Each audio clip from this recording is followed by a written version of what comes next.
Border management is an agency of government, and they will explain their procedures. That we gave them forms to sign, and that is it. It ends there. But you need a political leader of this government to have voted. G20, and this is just ahead of the meeting starting. Well, in our view, it doesn't. G20 will be attended by all countries of the G20, except for the United States that have declared that none of its representatives will actually come to the G20. Countries that have,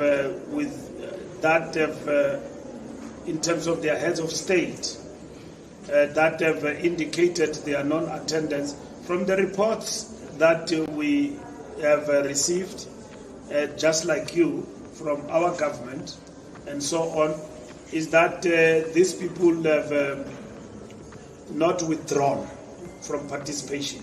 So non-attendance of the head of state, for whatever reasons, is not equal to non-participation in the G20 by the country. You will remember that there have been different working groups. What is strange with the American Donald Trump stand is that America were briefed, like we have been following G20, was participating in all the working groups of the G20. The only thing they did not come to is Rubio. He did not come to the opening meeting of foreign affairs ministers. And then now they are not coming to take their baton, because G20 from here is going to the United States of America.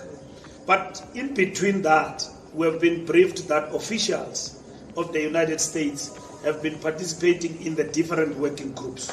So you may find that another head of state is not coming for whatever reason, and so on in terms of the G20, but it does not mean that the country is boycotting.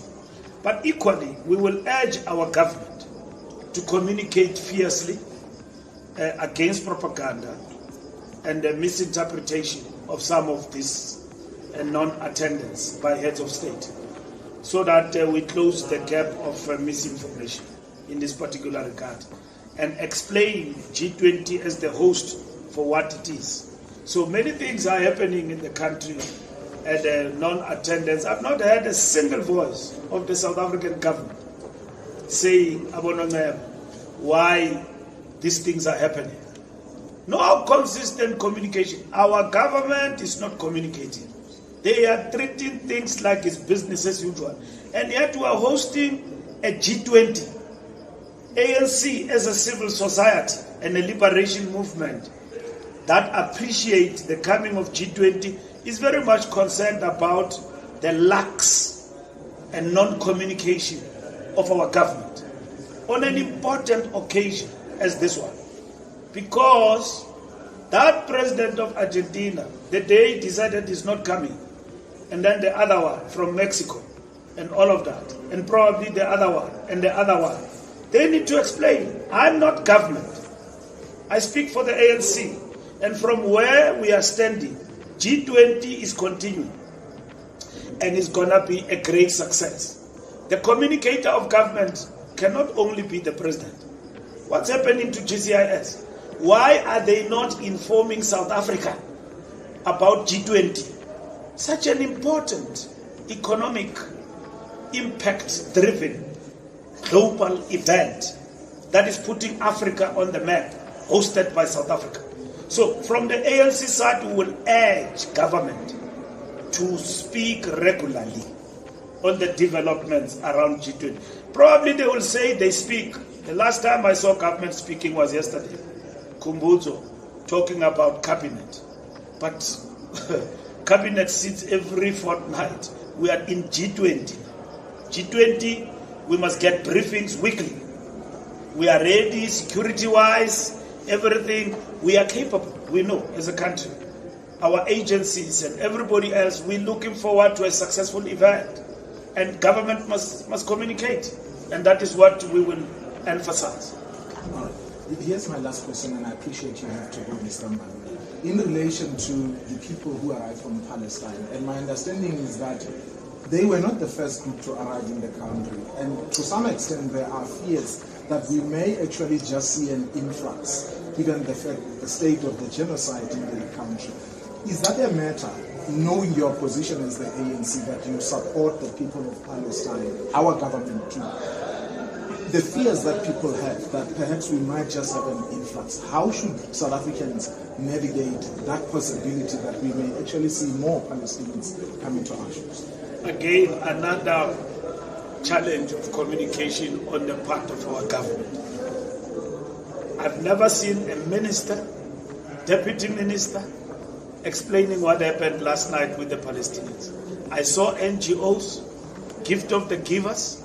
I saw a statement from, what is this? Border management. The issue of the Palestinians is not a border management issue. Where is government when we need them to explain the situation of the Palestinians? How did the plane come here?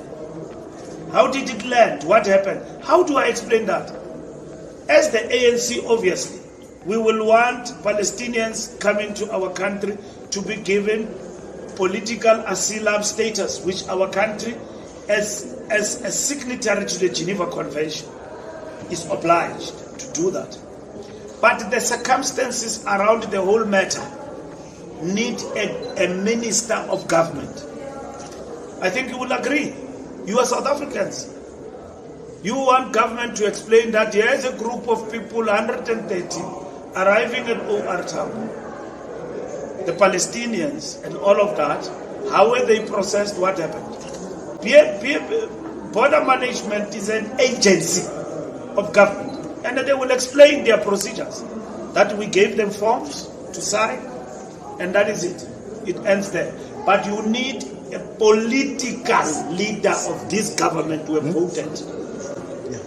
Even in the GNU, where Schreiber explaining what are the laws that have been followed to accept the Palestinians in this country. Where is the Minister of Home Affairs to explain that? Should they be against any laws that inform the acceptance of the Palestinians in this country and all of that, we will rise as the ANC, because we expect that the Palestinians must be granted political asylum as a matter of need, which we know, all of us, the situation that the Palestinians are in Palestine. It is possible that this is depopulation of a nation like Palestine, like what we have read about the Donald Trump plan. What is this? And those are the questions we'll be asking from our government representatives who are deployed. And by the end of this meeting, we should be able as the ANC to give you a clearer position. But I can tell you now, without NEC, our policy is biased towards political asylum as a country that has signed the Geneva Convention. And those who are in need, who are destitute because of political situation, justifiably so, in their countries, are entitled to political asylum in our country. And we will support that.